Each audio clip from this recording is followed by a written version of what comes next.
Hello everyone, welcome to the Hindu analysis for 25th of February 2021. Let us begin with the first article today. Vaccines for seniors and 45 plus with comorbidities from March 1. So, Indian government has announced that we are officially moving to second phase of coronavirus vaccine or inoculation drive. In the first phase, we have vaccinated healthcare workers and frontline workers. In this first phase, the vaccines used were Covaxin and Covishield. Both were distributed for free of cost. In this first phase, the government has used only government assets and some resources from the private hospitals. That's it. There was no private involvement in first phase of coronavirus vaccine drive, and the vaccines were free for healthcare workers and frontline workers. Now, few days back, the government announced that they are going to start vaccinating people with 50 plus years of age. Now, they have clearly indicated the policy here by saying that not only 50 plus years of age people will be vaccinated in the second phase, people aged above 45 who have underlying conditions or other comorbidities will be eligible to receive the coronavirus vaccine. In this second phase, the government is expected to vaccinate around 27 crore people, and they are clearly working with private sector. The ministry is in discussion with manufacturers and private hospitals to determine the cost of vaccine. The government chose to involve manufacturers and private players because here comes two things. One is, will the government distribute the vaccine for free of cost, or should the citizens pay for the vaccine? If you want to receive the vaccine for free, you have to receive at a government allocated center, meaning a government hospital or a government run COVID vaccination center. But if you want to skip the line and receive the vaccine directly, you can directly approach a private hospital or a private hospital and pay for the vaccine from your own pocket. By giving this choice to the population, it reduces the stress on the government resources, because if somebody is able to afford the vaccine, they can directly approach a private hospital and purchase the vaccine and receive the vaccine without depending on the free service provided by the government. Now, they have to set the price of the vaccine so that people are not taken for a ride, meaning people shouldn't be exploited because they can afford the vaccine. The government must ensure an affordable price for vaccines. I repeat, people above age 50 plus people will receive vaccination, and people aged above 45 with underlying health conditions will be eligible to receive vaccination. Now, the government has to yet to release what underlying conditions will satisfy the criteria. They haven't released a list of underlying conditions or health comorbidities which will make a person above 45 eligible for a vaccine. That is where the second phase of vaccination drive in India is right now. Coming to the next article, UP Assembly passes bill on conversion amid protest. In November of last year, Uttar Pradesh government brought an ordinance against conversions, religious conversions especially. Now, it has become an official bill. Yesterday, the Uttar Pradesh Legislative Assembly, through a voice vote, brought in a bill to curb religious conversions carried out by fraudulent or any other undue means, including through marriage. Now, the bill is called the Uttar Pradesh Prohibition of Unlawful Conversion of Religion Bill 2021. As I said, it seeks to replace the ordinance promulgated by the government. This bill has provisions of imprisonment of up to 10 years with a minimum fine of rupees 50,000 for violators. Under this bill, a marriage can be declared null and void if the marriage purpose is conversion, meaning if the person is being married just for the sake of conversion of religion, then that marriage can be declared null and void. In order to convert from one religion to other, this bill provides a procedure for you to apply to a district magistrate for the conversion of religion from one to the other. There is a set legal process and violators will be punished. This is a controversial bill. The bill was passed through a voice vote amid a lot of opposition in the assembly. Coming to the next article, addressing vaccine reluctancy and policy hesitancy. But one thing has been at the forefront of India's fight against COVID in terms of vaccination or inoculation drive, that is vaccine hesitancy. Now, since February 15th, only 1 in 10 people, meaning 1 in 10 healthcare workers, showed up for the second dose of coronavirus vaccine. India adopted for a 4-week gap between first dose and second dose of coronavirus vaccine.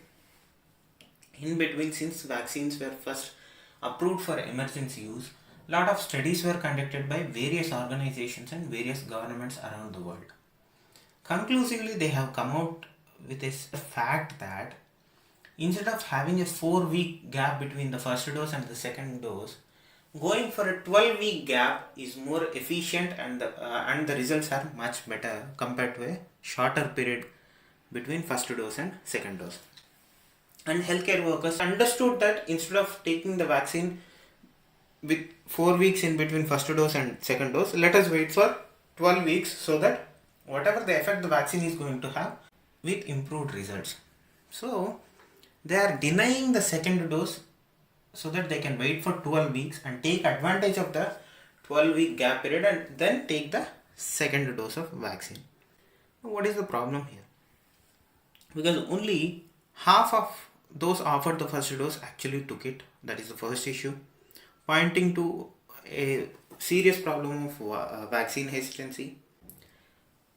That is particularly in the case of the first phase, that is healthcare workers who are well informed about vaccines because they are healthcare workers.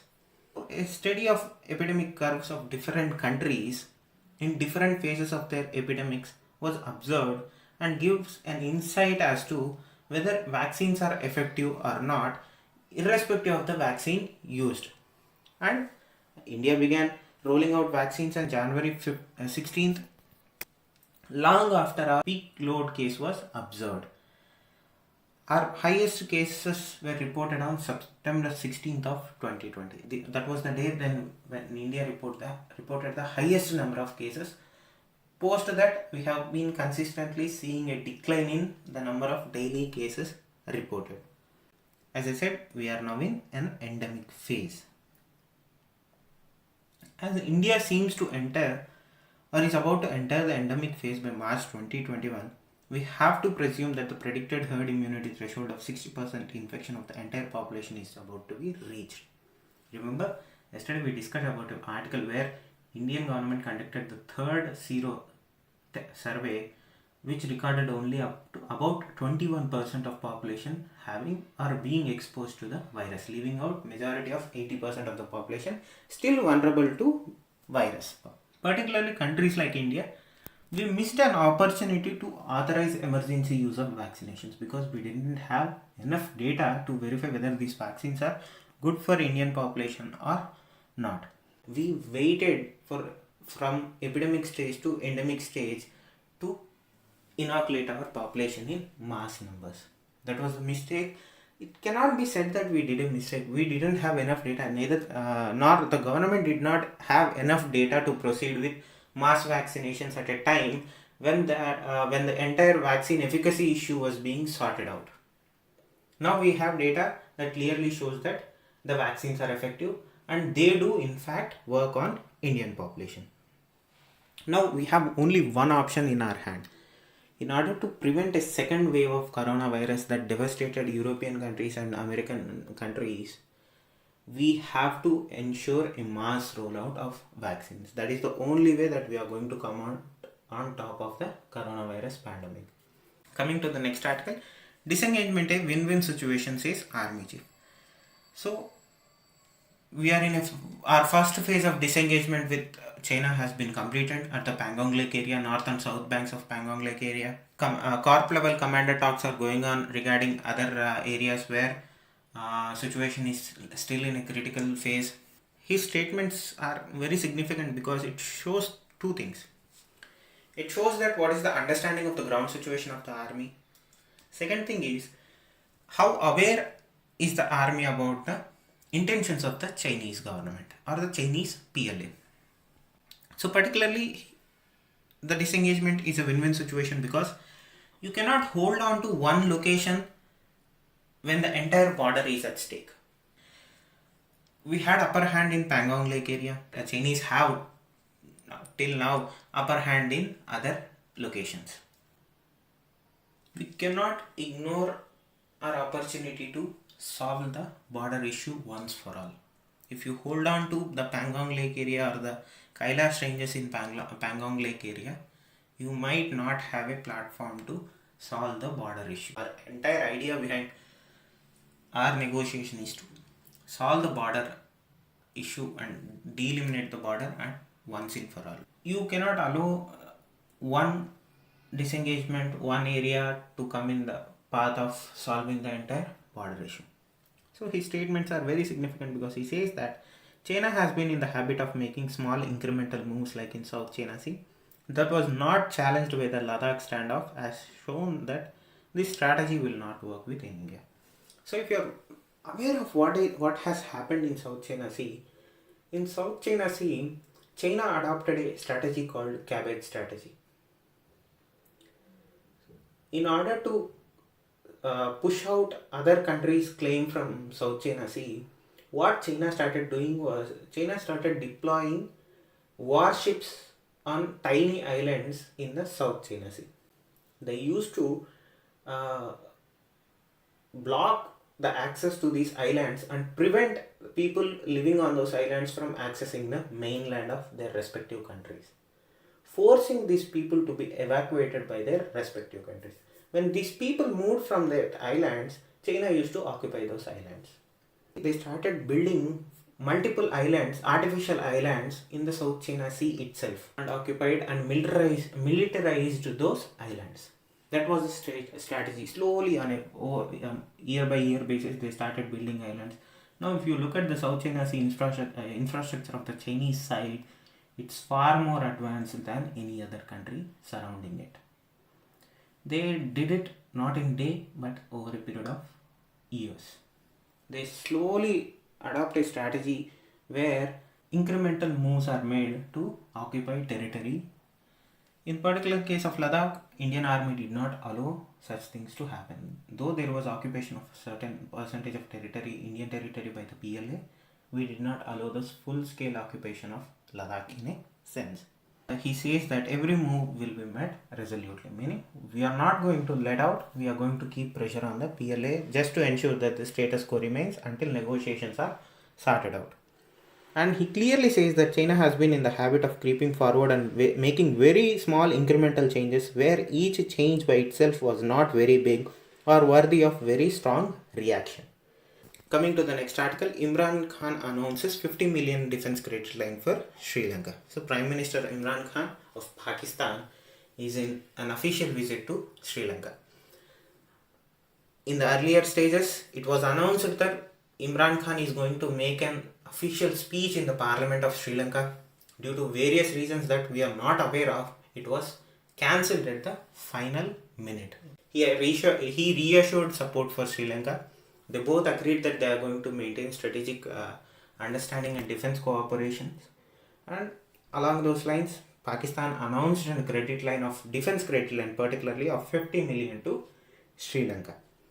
They stressed, again as I said, they stressed for need for stronger partnership in security, combating terrorism, organized crime and drug and narcotic traffic and intelligence sharing. One of the biggest hurdles between Pakistan and Sri Lanka is drug narco trafficking. So they are reiterating that they are going to work out to sort out the drug trafficking issue between those two countries. This is the first official state visit undertaken by a head of the government after the pandemic has hit the world.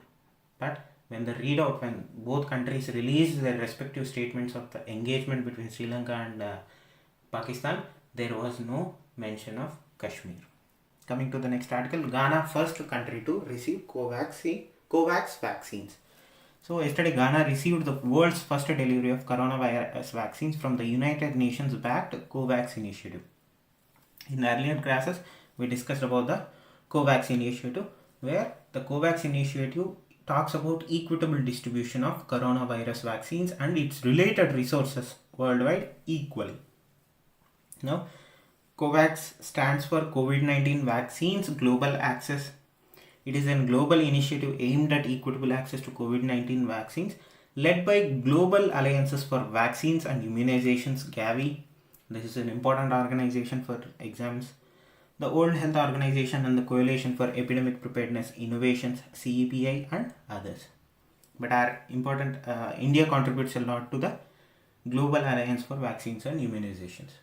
To COVAX also directly, India has contributed a lot of resources and vaccines to COVAX initiative. Now, as I said, it aims to coordinate international resources to enable an equitable access of COVID-19 diagnostics, treatments and vaccines. We started having vaccines by the tail end of 2020. Till now,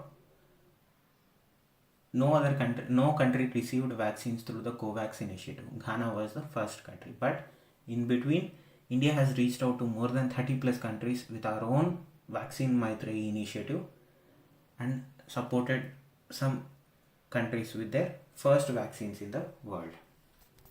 Coming to the next article, Cabinet approves PLI plan for pharmaceuticals, IT hardware. The Indian Union budget had this flagship model for production linked initiative, PLI scheme, where each strategic sector was identified and each sector will have their own PLI and allocated budget. Now, in the strategic sectors of pharmaceuticals and IT hardware, the Union Cabinet has come out with two initiatives. In the case of pharmaceuticals and IT hardware sectors, an outlay of 15,000 crores for pharmaceuticals and 7,350 crores for IT sector. Due to coronavirus pandemic, one of the two sectors took a hit. One is the pharmaceutical industries, second is the chip manufacturers, that is IT hardware, chips, silicon chips, took a hit because most of the manufacture raw materials were controlled by China. For pharmaceuticals, even though manufacturing is high in India, we need access to raw materials that are available from China. So our pharmaceutical industry also took a hit because of the loss of supply due to coronavirus pandemic. The second issue is manufacturing of chips. China is the highest producer of silicon chips in the world. This led to a shortage of IT hardware chips. Due to shortage of silicon chips, car manufacturers are unable to manufacture vehicles. Computer builders are unable to build computers. Now India is using opportunity to build our own capacity here.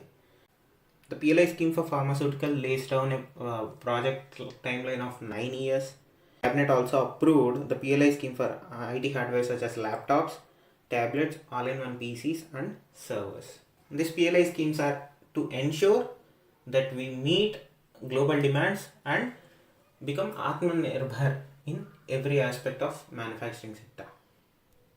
Coming to the next article, monetize or modernize is Modi's mantra for government assets. Yesterday, Prime Minister Narendra Modi urged foreign investors to tap investment opportunities thrown up by the government decision to privatize most public sector utilities. This is regarding to privatization of government assets. He is asking investors to use up the opportunity given by the government by showing that you can invest in the assets that government is privatizing now. These assets are very valuable and they carry a lot of weight because they have served as well till now. You have to use this golden opportunity to you have to use this golden opportunity to invest in these sectors and ensure the success of the privatization. So he said that monetize utilized and underutilized assets such as airports that have an estimated investment potential of 2.5 lakh crore. Whatever we are trying to privatize, they have a lot of potential here. So whenever you invest in these assets that we are trying to privatize, there is a lot of success to be seen here. The government's mantra is to monetize or modernize. The entire idea behind our privatization aspect is to monetize or modernize and ensure that we use the money that is earned through privatization aspect of government policy and spend it back to public welfare and public well-being. Clearly reiterating that the government is not abandoning the concept of privatization or disinvestment. We are still very much in disinvestment phase and privatization phase, and we request global investors and domestic investors to invest into this utilized, underutilized and unutilized sectors that we are privatizing now. He clearly reiterates that our policy goes beyond annual disinvestment targets to a medium-term strategic approach. This will help create an investment opportunities for industry in every sector. He is reassuring the global investor market to state that whatever the policy the government of India has approached in terms of economy and investment, it is very stable, and all you are going to see is a positive growth. There is nothing negative about it, and I urge you to invest into our unutilized and underutilized sectors. Thank you. Have a good day.